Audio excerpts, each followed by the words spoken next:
All right, look, I'm back in my hometown at Spratt Funeral Home because of the passing of Whitey Debo. And you heard me talking the other day how really he was such a hero to me and all of the Debos and the Johnsons. And of course, that Peluso named Luann actually shooting the video, the brains behind this man here, Adam.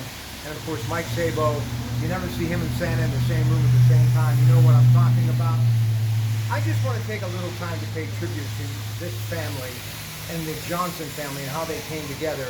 And I've told this story with Brian Debo and Craig Debo before on the radio and elsewhere, but Adam was a part of the family that lost their mother and dad on a very tough night, but it was really Whitey Debo that took him under his wing when he became a part of the Debo family. Talk about that, Adam. He did. He turned into a real brother to me. He was, he was 8 years older than me, and he took me fishing, hunting.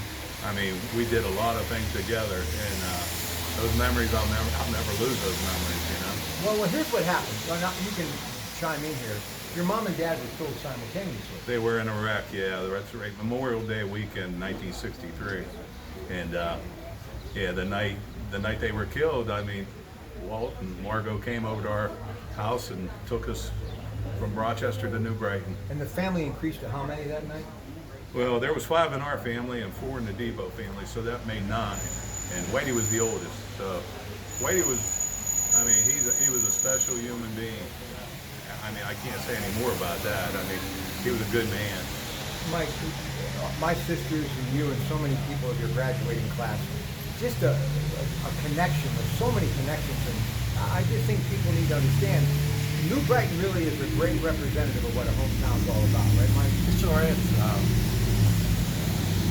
A lot of good connections here that a lifetime friends you'll never forget. And Whitey's one of them guys. I can remember when I Lived next door to him. lived next door to him, and Whitey in his ball game uniform playing catch with us, you know. And I was probably 7, 8 years younger than Whitey. And, it was memories, and I'll never forget being in that cement block swimming pool. Oh, right. Ball head in right. the backyard. That's a Yeah, it was pool. good, but, Everybody swam in that pool. great Listen, neighborhood. all you guys were good athletes. They were pretty incredible football teams in New Brighton. We're going to spend a little time on that before I let them go. I never get a chance to have them together, so I want to do this while I'm here. And again, great job by the Spratt Funeral Home. We miss Dan Spratt all the time, recently passed. I've known that family forever. But Whitey, the Debo's jersey is hanging in there. I don't think people realize in New Brighton how he was such a great athlete, a great baseball player. Not just a good baseball player, but a great baseball player. He was a great athlete. And he was a great coach. He coached for years and years. He was an influence to a lot of young men. He really was. And a teacher for many years as well, too. Before you guys go, Joe Hamilton, near and dear to my heart. I've known him forever. Talk about how good your football teams were there during that streak in which you were in New Brighton in the early 70s. Talk about your time there in New Brighton. Go ahead. Well, we graduated in 1972, so it would have been the season of 1971. And we went 8-1. 8-1. 8-1. We lost to Beaver 9-6, which was a shame. I still regret that game. He didn't want to punt, Coach. No, I didn't want to punt it. At the end of the game, there was 2 minutes left, and Joe sent in to call the punting team, and Gary Pasquale was the quarterback, and I was a halfback, and I told Gary, we're not punting. And he said, I got to punt. I said, no. I said, if we punt, we'll never get the ball back. We're gonna lose this game. I said, who cares what we lose? And we're arguing in a huddle. And I said, give me the ball. I'll get a first down. And Gary wouldn't do it, and we punted, and we lost 9-6. See? I think he saw those wind sprints coming. But some of the great names, the late Jeffrey Murdoch, the late Chris Toole, near and dear to my Rich Drill, we were talking about him earlier. Right. Jim Ross, so many others. But before you go, the whole Peluso connection, your beautiful bride, the moving industry, her family, you take it to the next step. You basically go with a wing and a prayer to Florida, start it up. And a young guy by the name of Brian Debo, who was on my kid's grandfather's WPIL championship team that fell 1 game short in 1980. Listen, it's just, we connect the dots, cross the T's, we're all kindred spirits. But Brian went on to become what he is, and he's done an incredible job with his moving company as well.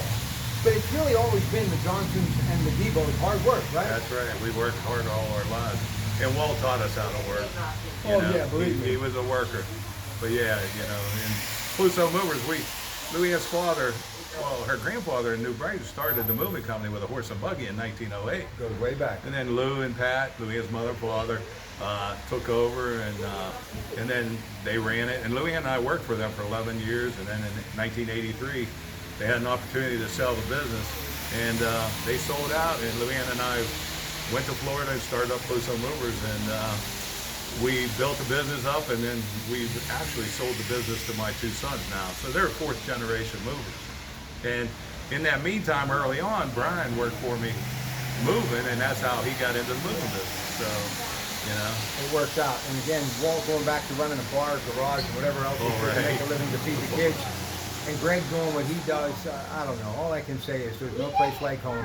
And let me just leave you with this. When they were in high school, I was a few years behind them. You know, when that age, 13 to 15 to 16, they're like just larger than life. And they protected me back then, and they're still doing it to this day. And I'm so grateful. I love all of you. It's your Pat Pack. God bless Whitey Debo. He will be in my thoughts and prayers forever.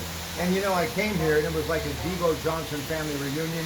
And even though I've been grinding a lot, working a lot, this may be the best day I've had in a long time. So, for Adam, for Mike, his beautiful wife Luann, and the entire family, it's your Pat Pack. God bless. And again, thank you, Whitey, for being such a dear friend. That's true.